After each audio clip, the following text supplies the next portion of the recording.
இப்போது TVK versus நாம் தமிழர் கட்சி அப்படின்னு பார்க்குறத விட டிவிகே விசஸ் சாட்டை அப்படின்னு தான் பார்க்குற மாதிரி இருக்குது. இதை பற்றின ஒப்பீனியன் எப்படி உங்களுக்கு? சாட்டை பற்றின ஒப்பீனியனா, அதாவது அவரை பற்றின சில வீடியோஸ்லாம் நான் கீழே உங்களுக்கு போடுறேன். வருமான வரித்துறையில் வருமானத்தை ஏய்த்ததாக இவருக்கு வருமான வரித்துறை ரெய்டு வரவே இல்லை. இவனுக்கு தமிழை எவனையும் கொண்டாட மாட்டான். இந்த சமூகத்தில், தமிழ் சமூகத்தில் ஒரே ஒரு நடிகர் மட்டும்தான் நமக்கான ஆளு, நம்ம ஆளு. விஜய் மட்டும்தான் நம்ம ஆளு, நமக்கான ஆளு. வேற எவனும் இல்ல. அவன் ஒரு ஆளு தான் இருக்கிறான். மத்த எல்லாருமே யாரு? வடநாட்டுக்கார, மலையாளி, தெலுங்கு, கன்னட. அதனாலதான் விஜய்க்கு ரைடு. ஏன் விஜய்க்கு ரைடு? ஸ்டெர்லைட் ஆலையில் 13 பேர் சுட்டுக் கொன்ற பொழுது இரவோடு இரவாக போய் ஸ்லோனின் வீட்டிலே போய் 10 லட்சம் ரூபாய் பணத்தை கொடுத்து அனுதாபம் சொல்லிவிட்டு வருகிறார் விஜய். நீட் தேர்வில் தங்கை அனிதா இறந்து விட்டார். இறந்த பொழுது இரவோடு விரைவாக சென்று அனிதா வீட்டுக்கு சென்று உதவி செய்து வருகிறார் விஜய். ஜல்லிக்கட்டு போராட்டத்திற்கு போய் நின்று களத்தில் நிற்கிறார் விஜய். இந்த மண்ணில் இருக்கிற ஜிஎஸ்டி, நீட் தேர்வு, டிமானிசேஷன் எல்லாவற்றையும் எதிர்த்து பேசுகிறார். ஒரு தமிழனாக, ஒரு தமிழ்நாட்டின் குடிமகனாக இந்த நாட்டில் இருக்கிற அத்தனை அநியாயங்களையும் விஜய் கேட்கிறார். சீமானின் குரலாக, திரை உலகிலே சீமானின் குரலாக விஜய் பேசுகிறார். அது பொறுக்க முடியல. உடனே ரெய்டு. அவர் வீட்டுக்கு ரெய்டு போயிருக்காங்க. அம்மன் ஜல்லி கிடைக்கல, ஒத்த பைசா கிடைக்கல. வீட்டுக்கு போய் வெள்ளை அடிச்சு டாய்லெட். அதை பாருங்க. ஸோ சாட்டை பற்றி முன்ன நேற்று ஒன்று பேசுகிறது, இன்றைக்கி ஒன்று பேசுகிறது. அவர் வந்து யூடியூப் சேனலை வச்சு சாப்பிட்டுட்டு இருக்கிறாரு. ஸோ அதுக்கு தலைவர் விஜய் அவர்கள் உதவுறாருன்னு தான் நான் பார்க்குறேன். அப்படி தான் பார்க்குறேன். அவரை பற்றி பெருசாக கருத்து தெரிவிக்கிற அளவுக்கு அந்தளவுக்கு பெரிய உதவும் இல்லை. வாய் ஒன்றை மட்டும் வச்சுட்டு அவர் யூடியூப் சேனல் நடத்தி அதை வச்சு சாப்பிட்டுட்டு இருக்கிறாரு. அவங்கவுங்க அவ்வளோ பிளான் பண்ணி, அவ்வளோ ஏற்பாடுகள் பண்ணி, அவ்வளோ கட்டமைப்பு ஸ்ட்ரக்சர்ஸ் வச்சு, ஸோ எலெக்ஷனில் ஜெயிக்கணும், ஆட்சி அமைச்சு மக்களுக்கு நல்லதை செய்யணும்னு ஒருத்தர் போராடிட்டு இருக்கிறார். இவங்க கட்சி மாதிரி எலெக்ஷன் டைமில் கலெக்ஷன் வாங்கிட்டு இது பண்ணிட்டு போகிற கட்சி கிடையாது நம்ம டிவிக்கு. விஜய் கூட சொல்லியிருந்தாரு இந்த மாதிரி களத்தில் இருக்கிறவங்க கூட தான். அதே தான். அது மாதிரி தலைவர் விஜய் அவர்களும் மதுரை மாநாட்டில் சொன்ன மாதிரி களத்தில் ரிலேட்டடாக, மக்களுக்கு ரிலேட்டடாக இருக்க கட்சியை எதிர்த்து மட்டும்தான் எதிர்க்க முடியும்னு சொல்லியிருக்காரு. ஸோ இவங்க களத்திலே இல்லாமல், களத்துக்கு ரிலேட்டட் இல்லாமல், அதை இப்போ நான் மெயினாக என்ன சொல்லணும் அப்படின்னா, என்ன எக்ஸாம்பிள் சொல்லலாம் அப்படின்னா, களத்தில் ஜெயிச்சு ஆட்சி அமைச்சு மக்களுக்கு நல்லது பண்ணுன்ற கட்சி கூட மட்டும்தான் மற்ற கட்சியினர் கூட்டணி வைக்க விருப்பப்படுவாங்க. ஸோ அது மாதிரி தலைவர் அவர்களுக்கு கூட இந்த டிவிக்கு கூட சேர்றதுக்கு காங்கிரஸ் முதற்கொண்டு, ஏன் டிடிவி தினகரன் இப்போ அங்கே போயிட்டார், அது வேறு விஷயம். ஸோ இந்த மாதிரி பல கூட்டணி பேச்சுவார்த்தைகள் டிவிகேக்கு தான், புதுசாக வந்து டிவிகேக்கு தான் நடக்குது. இதுதான் ஃபஸ்ட் கட்சி. இது வரைக்கும் எலெக்ஷன்ஸே ஃபேஸ் பண்ணல. நாம் தமிழர் நீங்கள் சொல்கிற மாதிரி இந்த சாட்டை வந்து நல்லா வாய் வச்சுட்டு பேசுகிறாருல நல்லா. அவரோட கட்சி இது வரைக்கும் ஒருத்தர் கூட்டணி இது வரைக்கும் வரலாற்றிலே இல்லை. 8% வாங்கியிருக்கீங்க 15 வருஷம் கழிச்சு.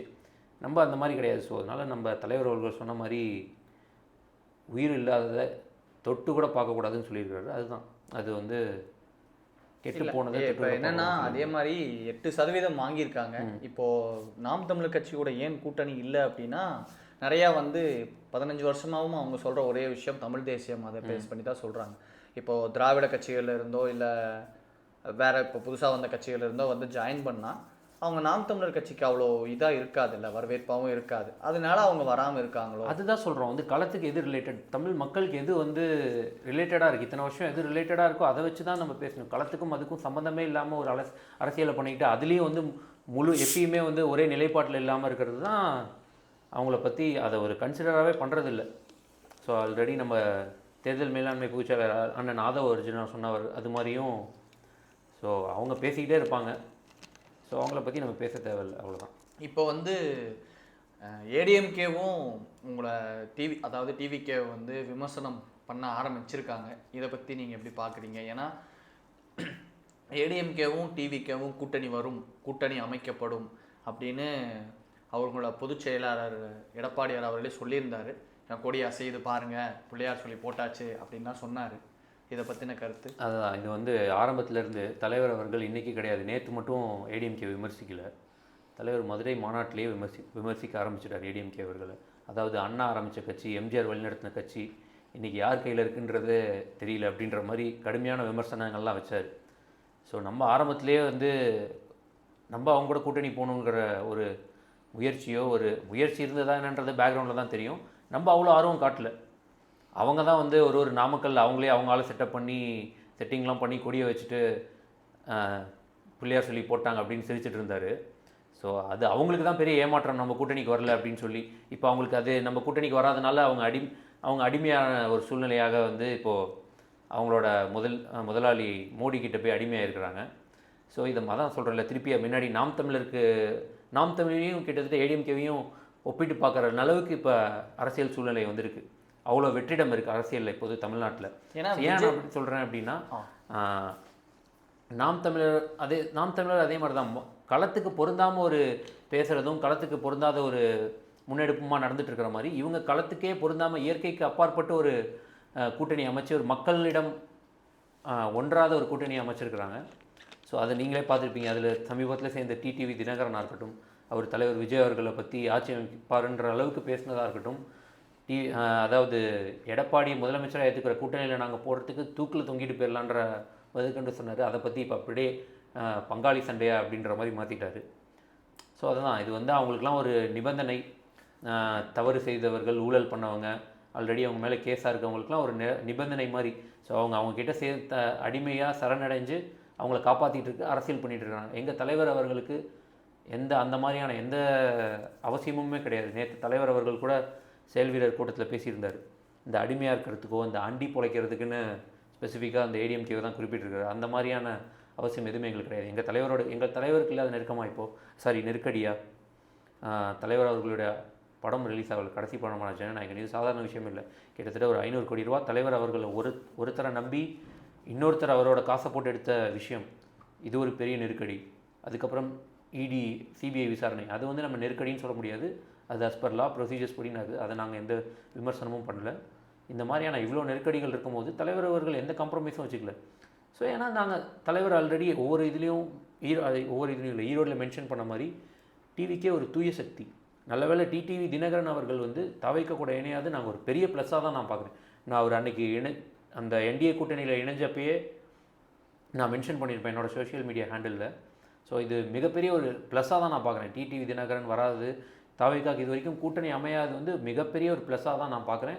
ஃபஸ்ட்டு டைம் ஒரு பாலிடிக்ஸ்குள்ளே வர ஒரு கட்சிக்கு, அதாவது எந்த ஊழல் பெரிய பேக்ரவுண்டில் எதுவும் இல்லாத ஒரு கட்சி, மக்கள் தூய சக்தியாக நம்புகிறாங்க. ஸோ அதே மாதிரி தான் இந்த என்டிகேவாக இருக்கட்டும், ஏடிஎம்கேவாக இருக்கட்டும், இதெல்லாம் வந்து களத்துக்கும் அவங்களுக்கும் எந்த சம்மந்தமும் இல்லாமல் ஒரு கூட்டணி அமைச்சிக்கிட்டு ஒரு இதை பேசிகிட்டு இருக்கிறாங்க. தலைவர் சொன்ன மாதிரி தூய சக்தி டிவிகேக்கும் தீய சக்தி டிஎம்கேக்கும் தான் போட்டி இந்த எலெக்ஷனில். ஏன்னா இப்போது பெருசாக பேசப்பட்டதே என்னென்னா, விஜய் அவர்களே வந்து பொதுக்கூட்டத்தில் பேசும்போது சொன்னார், நம்மளை நம்பியும் சில கட்சிகள் வரலாம் இல்லையா, அதற்கு நம்ம ஆதரவு தெரிவிக்கணும் இல்லையா அப்படின்னு கேட்டார். ஏன்னா அதை வச்சு தான் கேட்குற. சப்போஸ் வேறு ஏதாவது இப்போ இது ஏடிஎம்கே இந்த டிடிவி தினகரனோட கட்சி அவங்களாம் இல்லாமல் வேறு ஏதாவது கட்சி இன்னும் 2-3 கட்சிகள் தான் இருக்குது பெரிய லெவலில் பேசப்படுறது, அவங்களாம் கூட்டணிக்கு வந்தால் டிவிக்கே அக்செப்ட் பண்ணிப்பாங்களா லைக் அஸ் அ பார்ட்டிஸில்? அதுதாங்க தலைவர் அவர்கள் ஃபஸ்ட்டு மாநாடு விக்ரவாண்டி வீசாலை மாநாட்டில் சொன்ன மாதிரி தான், நம்மளை நம்பி வந்தவங்களுக்கு நம்ம மரியாதை கொடுக்கணுன்ற மாதிரி சொல்லியிருந்தார். அதுதான் இப்பயும். ஸோ இது வரைக்கும் இன்னும் ஒரு 3 கட்சி மட்டும்தான் இருக்குது. 3 கட்சின்னு கூட சொல்ல முடியாது, 2 கட்சி தான். காங்கிரஸ் கூட்டணியில் இழுபறியில் இருக்குது. ஸோ இதெல்லாம் ஒரு பெரிய மாற்றமாக தான் நான் பார்க்குறேன். காங்கிரஸுங்கிற ஒரு கட்சி கிட்டத்தட்ட 40 எம்பியை வச்சுருக்க கட்சி, கூட்டணி கட்சி, அவங்க அந்த கூட்டணியில் நீடிக்கலாமா வேணாமான்ற ஒரு ஒரு டிஸ்கஷன் வச்சுக்கிற அளவுக்கு தமிழ்நாட்டில் ஒரு அரசியல் மாற்றம் இருக்குது. அது யாருக்கா இதுக்கெல்லாம் பேஸ் வந்து யார்? தலைவர் அவர்கள் கட்சி ஆரம்பித்து இன்றைக்கி ஒரு இவ்வளோ பெரிய மக்கள் வரவேற்பு இருக்கிறனால தான் அந்த மாதிரியான ஒரு ஆளுங்கட்சியில் இருக்க கூட்டணியே அவங்களோட நிர்வாகிகள்லாம் அவங்களோட தலைவர்கள்லாம் டெல்லிக்கு வர வச்சு தனித்தனி ரூமில் தனித்தனி ஆலோசனை தனியாக அவங்கள ஆலோசனை கேட்டிருக்கிறாங்க. ஸோ இதெல்லாம் என்னத்தை குறிக்குதுன்னா, தலைவர் அவர்கள் கூடயும் டிவிகே கூடயும் கூட்டணி வச்சா காங்கிரஸுக்கு தமிழ்நாட்டில் மட்டும் ப்ளஸ் கிடையாது. அதே மாதிரி கேரளாவில் தலைவர் விஜய் அவர்களோட ரசிக்கிற அவ்வளோ பேர் இருக்கிறாங்க. கேரளாவில் அவங்களுக்கு உதவுன்ற மாதிரியான நிறைய கால்குலேஷன்ஸ் இருக்குது. ஸோ இப்பயும் அதே மாதிரி தான். அதே மாதிரி அண்ணன் விஜயகாந்த் கட்சி அவர்களும் கூட்டணிக்கு வந்தால் தாராளமாக நம்மளை நம்பி வரவங்கள ஆட்சியிலும் பங்கும் அதிகாரத்தில் பங்கும் ஒரு தலைவர் அவர்கள் சொன்னதுக்கப்புறம் இன்றைக்கி காங்கிரஸ் கட்சியிலேருந்து எல்லாரும் பேசுகிறாங்க. இவ்வளோ நாளாக அந்த மாதிரியான ஒரு கான்செப்டே தமிழ்நாட்டில் கிடையாது. தலைவர் அவர்கள் அரசியல் வருகை ஆல்ரெடி ஒரு பெரிய மாற்றத்தை ஏற்படுத்திடுச்சு அரசியல் களத்தில். எலெக்ஷனுக்கு அப்புறம் நீங்கள் பார்ப்பீங்க, 2026க்கு அப்புறம் மாற்றத்தை பார்க்கலாங்கிறீங்களா? கண்டிப்பாக. அப்போ இந்த கூட்டணியில் காங்கிரஸ், டிவிகே ப்ளஸ் தேமுதிக, அதாவது அண்ணன் விஜயகாந்த் அவர்களோட கட்சியும் 3 சேர்ந்து கூட்டணிக்கு வருங்கிறீங்களா? அது தலைவர் தான் டிசைட் பண்ணணும். அவங்க டிசைட் பண்ணுறதுக்கு முன்னாடி, அதாவது அந்த அடுத்த கட்சியினர் டிசைட் பண்ணுறதுக்கு முன்னாடி தலைவர் தான் டிசைட் பண்ணணும். ஸோ தலைவர் அவர்கள் சரியான முடிவு எடுப்பார். ஆல்ரெடி தலைவர் அவர்கள் நேற்று கான்ஃபிடென்ட்டாக சொல்லிட்டாரு, நட்பு சக்தியாக இல்லைனாலும் தனியாக நின்று ஜெயிக்கக்கூடிய வலிமை ஒரே சக்தி டிவிகேக்கு மட்டும்தான் இருக்குது, மக்கள் சக்தி இருக்குதுன்னு சொல்லி தலைவர் அவர்கள் நேற்று செயல் வீரர்கள் கூட்டத்திலே பேசியிருக்காரு. 234 தொகுதியிலையுமே வேட்பாளர்கள் இருக்கிறாங்களா டிவிகேல? ஆல்ரெடி நம்ம கட்சி நிர்வாகிகள் அண்ணன் ஐயா செங்கோட்டையன் அவர்கள் சொன்ன மாதிரியும் நாஞ்சில் சம்பத் அவர்கள் சொன்ன மாதிரியும் ஆல்ரெடி அவர் நம்பி நிறைய வேட்பாளர்கள் வந்துட்டுருக்குறாங்க. கிட்டத்தட்ட நம்ம பார்க்கக்கூடிய தகவல் படி பார்த்தா கிட்டத்தட்ட முக்கால்வாசி வேட்பாளர்கள் ஆல்ரெடி சொன்ன மாதிரி தான் இருக்குது. ஏன்னா தலைவர் அவர்கள் கூட நேற்று செயல் வீரர் கூட்டத்தில் பேசியிருந்தார். ஸோ நம்ம அறிவிக்கிற வேட்பாளர்களுக்கு முழு ஒத்துழைப்பு கொடுக்கணும் அப்படின்னு சொல்லி. ஸோ அதனால் கிட்டத்தட்ட அந்த ப்ராசஸ் எல்லாமே முடிஞ்சிருக்கும். தலைவர்கள் கரெக்டான வேட்பாளர்களை நியமிப்பான்னு நம்புகிறேன். ஏன்னா வேட்பாளர்கள் தான் மிக மிக முக்கியமானது. அதே மாதிரி தலைவர் அவர்கள் நேற்று சொன்ன மாதிரி அவர் தலைவர் விஜய் மேலே மட்டும் மக்களுக்கு நம்பிக்கை இருந்தால் பார்த்தாது, என் கூட ட்ராவல் பண்ணுற எல்லாருக்குமே மக்கள் நம்பிக்கை இருக்கணும் அப்படின்ற சொல்லியிருக்காரு. அதே மாதிரி ஏன்னா எல்லாருமே இதான் முதல் டைம் வந்து ஒரு எம்எல்ஏ கேண்டிடேட்டாக நிற்க போகிறாங்க. இது வந்து எந்த அளவுக்கு பலமாக இருக்கும், எந்த அளவுக்கு பலவீனமாக இருக்க போகுதுங்கிறது தேர்தல் முடிவு தான் சொல்லணும். ஏன் இந்த கொஸ்டினை கேட்குறேன்னா, இப்போ முதல்ல போட்டியிடுறவங்க தன்னோட பலத்தை நிரூபிக்கிறக்காண்டி தான் அரசியல் களத்தில் தன்னோட இதில் எப்போவுமே போட்டி போடுவாங்க. இப்போது இதுக்கு முன்னாடி உதாரணங்களாக இருக்க கமலஹாசனாக இருக்கட்டும், அதுக்கு முன்னாடி சில கட்சிகள்லாம் ஆரம்பித்தாங்க. அவங்களாம் எல்லாருமே முதல் கட்சிங்கிறத தனியாக தான் எதிர்கொண்டாங்க. இப்போ விஜய் முதல் தேர்தல்லையே டிவிகே, அதாவது விஜய் கட்சி டிவிகே வந்து முதல் தேர்தல்லையே ஆட்சி அமைச்சிருவோம் அப்படின்னு சொல்கிறாருன்னா அதுக்கு பின்னாடி எதுவும் பெரிய பிளான் இருக்கா, இல்லை வந்து ஆல்ரெடி எல்லாமே ப்ரீ பிளான்டாக ஸ்ட்ரக்சர்ஸ் இருக்கா? அதெல்லாம் எப்படி என்ன ஆக போகுது இந்த 2026 எலெக்ஷனில்? ஸோ இதுக்கு மெயின் எக்ஸாம்பிள் நம்ம சொல்லணுன்னா, நம்ம ரங்கராஜ் பாண்டே அவர்கள் வந்து டிவிகே சார்ந்தவரோ டிவிகே ஆதரவாளர்களும் கிடையாது. அவரோட சர்வேலேயே தற்போது 20% மேலே அப்படின்னு சொல்லியிருக்காரு. அதாவது அது எடுத்து ஒரு மாதத்துக்கு மேலே ஆயிடுச்சுன்னு நினைக்கிறேன் அந்த சர்வே. ஸோ 20% ஒரு கட்சி வந்து முதல் தேர்தல் வாங்குது அப்படின்னா அது சாதாரண விஷயம் கிடையாது. இப்போது நியர் பாஸ்ட்டில் அது நடந்ததே கிடையாது. ஆமாம், நியர் பாஸ்ட்டில் எதுவுமே நடந்தது கிடையாது. ஸோ இது வந்து எலெக்ஷன் பின்னாடி இது வரைக்கும் தலைவர் அவர்கள் சுற்றுப்பயணம் இருக்குது. இன்னும் 2 மாதம் கடைசி கட்ட பிரச்சாரங்கள்லாம் இருக்குது. மக்களும் பெண்களும் ரொம்ப பெரிய ஆதரவு இருக்குது தலைவர் அவர்கள் கட்சிக்கு. ஸோ இப்போ கூட நான் ரீசெண்டாக ஒரு வீடியோ கிளிப்பிங் பார்த்தேன். ஒரு சின்ன குழந்தை வந்து நம்ம எங்களோட சின்னத்தை விசில வச்சுட்டு அந்த ஏடிஎம்கே கார் போகிறத பார்த்து அந்த தீய சக்தி அப்படின்னு ஒரு சின்ன குழந்தை, அந்த குழந்தை ஒரு 3வது 4வது தான் படிக்கும்னு நினைக்கிறேன், அந்த காரை பார்த்து தீய சக்தின்னு சொல்லுது, அதை பார்த்து விசில் அடிக்குது. ஸோ இது வந்து சாதாரண விஷயம் கிடையாது. அவர்கள் நேற்று தலைவரும் தேர்தல் மேலாண்மை பொதுச்செயலாளர் ஆதவ அர்ஜுனா சொன்ன மாதிரி அவர்களும் அவங்களுக்கு நீங்கள் சொல்கிற மாதிரி அவங்களுக்கு ஓட்டு இல்லை. நேற்று ஆதவ அர்ஜுனா அவர்கள் சொன்ன மாதிரி ஒரு ரேஷன் கார்டில் ஒரு ஓட்டு ஆல்ரெடி கன்ஃபார்ம் ஆயிடுச்சுன்னு சொல்கிறாங்க. அது ஒரு ஓட்டு அப்படின்னா இதுக்கும் நம்ம மீன் பண்ண கிடையாது. சில வீட்டில் 4 பேருமே போடலாம். இப்போ என்னோடய வீட்டில் நான் என்னோடய ரிலேட்டிவ்ஸ் முதற்கொண்டு இது வரைக்கும் நான் ஒரு 20 பேர்கிட்ட ஆல்ரெடி நான் சொல்லி வச்சிட்டேன். 20 பேர் இப்போதைக்கு எனக்கு டிவிக்கே தான் போடுவாங்க என்னோட சொந்தக்கார வட்டாரத்தில். ஸோ அதே மாதிரி ஏப்ரல் முதல் வாரத்தில் நான் வந்து என்னோட ஊருக்கு போய் நான் தேர்தல் பிரச்சாரம் என்னோட சார்பாக தலைவர் அவர்கள் நேற்று சொன்ன மாதிரி நாங்கள் கிரவுண்ட் ஒர்க் தன்னெழுச்சியாக கிரவுண்ட் ஒர்க் பண்ணுறதுக்கு நிறைய பேர் இருக்கிறாங்க. ஸோ அந்த மாதிரி நிறைய பேர் போய் ரீச் ஆகிறதுக்கு இப்போ அதே ஒரு சின்ன குழந்தையாக இருந்தாலும் அந்த சின்ன குழந்தைய அவங்க அப்பாவுக்கு வலியுறுத்தும், இந்த டைம் விஜய்க்கு போடலாம் அப்படின்றத வலியுறுத்தும். ஏன் போடக்கூடாதுன்னு அவங்களுக்கும் யோசிப்பாங்கல்ல அவங்க மக்களும். ஸோ அதனால் ஒரு மிகப்பெரிய மாற்றத்திற்கும் கண்டிப்பாக வெற்றி நிச்சயம். தலைவர் சொன்ன மாதிரி கண்டிப்பாக மிகப்பெரிய ஒரு பெரும்பான்மையில் ஜெயிச்சு இந்த கூட்டணி கணக்குகள், இந்த கால்குலேஷன் அதெல்லாம் நம்பி மக்கள் தான் அதுக்கு மேலே அப்படின்றத இந்த தேர்தல் உணர்த்துக்கான தேர்தல். இந்த தேர்தல் தலைவர் அவர்கள் சொன்ன மாதிரி இது ஒரு வித்தியாசமான தேர்தலாக இருக்கும் கண்டிப்பாக. இது களத்தில் தேர்தல் இதையெல்லாம் தாண்டியும் கூட விமர்சனங்கள் இன்னுமே நிறைய வந்துகிட்டே இருக்கு. நேற்று கூட நேரு அவர்கள் சொன்னாங்க, இந்த மாதிரி படத்துக்காண்டி பேசியிருந்தாங்க, அந்த மாதிரி விமர்சனங்கள்லாம் வரல. அதை எப்படி பார்க்குறீங்க? அதாவது நேரு வந்து அப்படியே வந்து நோபல் பரிசு கொடுக்குற அளவுக்கு ஒரு நல்லவர் கிடையாது. அவர் வந்து முதல்ல அது ஒரு விஷயம்.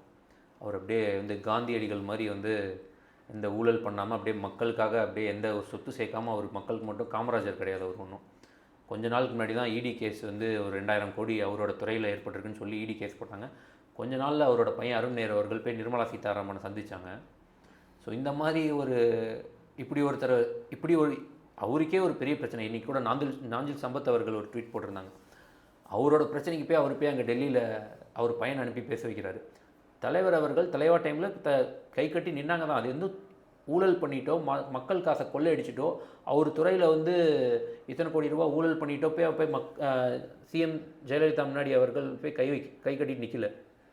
தன்னோட படம் ரிலீஸ் ஆகல, தன்னோட படத்தை வந்து அவரை நம்பி அவரை நம்பி வேற ஒரு ப்ரொடியூசர் அவரோட காசை போட்டு படம் எடுத்திருக்கிறாரு. ஸோ அந்த படம் வெளியீட்டில் பிரச்சனை அப்படின்ற போய் முதலமைச்சரை சந்தித்து படத்தை வெளியிடுன்னு கேட்குறதுல என்ன தவறு இருக்குது? இது வந்து ஒரு இதுதான். இப்போ வந்து அவர் என்ன ஒத்துக்கிறாரு? இப்போ அவர் வந்து ஆல்ரெடி ஊழல் பண்ணி இந்த மாதிரி இருக்கிறதெல்லாம் ஒத்துக்கிறது தானே. எடப்பாடி பழனிசாமி அவர்கள் அப்படி தான். நேற்று வந்து பிளாக்ல டிக்கெட் வைக்கிறாங்க, அதை வந்து தடுக்க முடியல, இப்படி இது பண்ணுறாங்கன்னு சொல்கிறாங்க. ஸோ இது பிளாக்ல டிக்கெட் வைக்கிறது டேரெக்டாக விஜய்க்கு போகிறதுன்னு ஒரு சின்ன அந்த எல்கேஜி யூகேஜி பையனுக்கு கூட தெரியும்னு வச்சுக்கோங்களேன். சரி விடுங்க, எல்கேஜி யூகேஜி பையன் வேணாம், ஒரு காலேஜ் படிக்கிற பையனை கூட தெரியும்னு வச்சுக்கோங்களேன். அப்படின்னா இவர் வந்து கவுண்டர் பார்ட் வந்து இதை தானே தெரிவிக்கிறார். நம்ம சொல்கிற ஊழல் கட்சின்னு சொல்லும் போது, தலைவர் ஊழல் கட்சின்னு விமர்சிக்கும் போது கவுண்டராக இதை தான் அவர் சொல்கிறார். ஸோ இதுக்கான ரீசன் வந்து பிளாக்ல அப்படியே டிக்கெட் விற்றாலும் அதை வந்து தடுக்கக்கூடியது போலீஸ், லா அண்ட் ஆர்டர் அந்த டிபார்ட்மெண்ட் கீழே வரும். அதை வந்து டேரெக்டாக விஜய்க்கு போகிறது கிடையாது. ஸோ அதை வச்சு விஜய் சொத்து சேர்க்கல. ஸோ இது கவுண்டர் அவர் கொடுக்குறாருன்னா அப்போ அவர் ஊழல் பண்ணியிருக்காருன்றதை ஒத்துக்கிறதா தானே மக்கள் வந்து பார்க்கணும் இதை. ஸோ அந்த மாதிரி தான். ஸோ ஆனால் வந்து விஜய்க்கும் ஒரு தார்மீக பொறுப்பு இருக்குல்ல. இந்த மாதிரி நம்ம படம் ரிலீஸ் ஆகுதுன்னா எல்லோரும் கொண்டாடணும், எல்லாரும் போய் பார்க்கணும், ஆரம்ப விலையிலேயே வைங்க, இல்லை இதுக்கு மேலே வைக்காதீங்க, கட்டண விலைகள் வைக்காதீங்க, இதே வச்சா எல்லாத்துக்கும் கிடைக்கட்டும், எல்லாத்துக்கும் நீங்கள் ஒருத்தர் வாங்கினா அதே விலைக்கு மற்றவங்களுக்கு கொடுங்க அப்படின்னு சொல்கிற பொறுப்பும் இருக்குல்ல விஜய்க்கு. கண்டிப்பாக அவருக்கு பொறுப்பு இருக்குது. சமுதாயத்தில் இந்த மாதிரியான எந்த ஊழலும் இருக்கக்கூடாதுன்ற பொறுப்பு இருக்குது, டெஃபினட்டாக அவருக்கு இருக்குது. அதே மாதிரி அவர் ஆரம்பத்துலேருந்து வலியுறுத்திட்டு தான் இருக்கார். அந்த ரசிகர்களுக்கு இந்த பாலாபிஷேகம் பண்ணுறதா இருக்கட்டும், இதெல்லாம் பண்ணாதீங்கன்னு பல டைம் அவர் சொல்லிட்டு தான் இருக்கார். அது அந்த பாலாபிஷேகம் பண்ணுறதுலாம் அவரோட அன்பு மிகுதியில் அது பண்ணுறது. சில பேர் அது வந்து நேற்று அவர்கள் தலைவர் சொன்ன மாதிரி தான், இது வந்து ஒரு ப்ராசஸ், அது கண்டினியூவாக தொடர்ந்துகிட்டே தான் இருக்கும். ஸோ தலைவர் அவர்கள் வலியுறுத்திட்டு தான் இருக்கிறாங்க. ஸோ அவர் ஒன்றும் இதை கண்டுக்காமல் அப்படிலாம் கிடையாது. கண்டிப்பாக அடுத்த ஆட்சியில் வந்தால் இந்த மாதிரி எல்லா லா ஆனரும் டேரெக்டாக விஜய் கீழே வந்துடுமா? ஆமாம், தலைவர் அவர்கள் ஜெயிச்சு முதலமைச்சர் பதவி ஏற்றதுக்கப்புறம் லா அண்ட் ஆர்டர் பிரிவு முதலமைச்சருக்கு கீழே தான் வரும். ஸோ ரொம்ப ஆல்ரெடி அவர் சொல்லியிருக்க மாதிரி தான், லா அண்ட் ஆர்டர் ரொம்ப ஸ்ட்ரிக்டாக வச்சுருப்போம் அப்படின்னு சொல்லியிருக்காரு. கண்டிப்பாக வச்சுருப்பார்.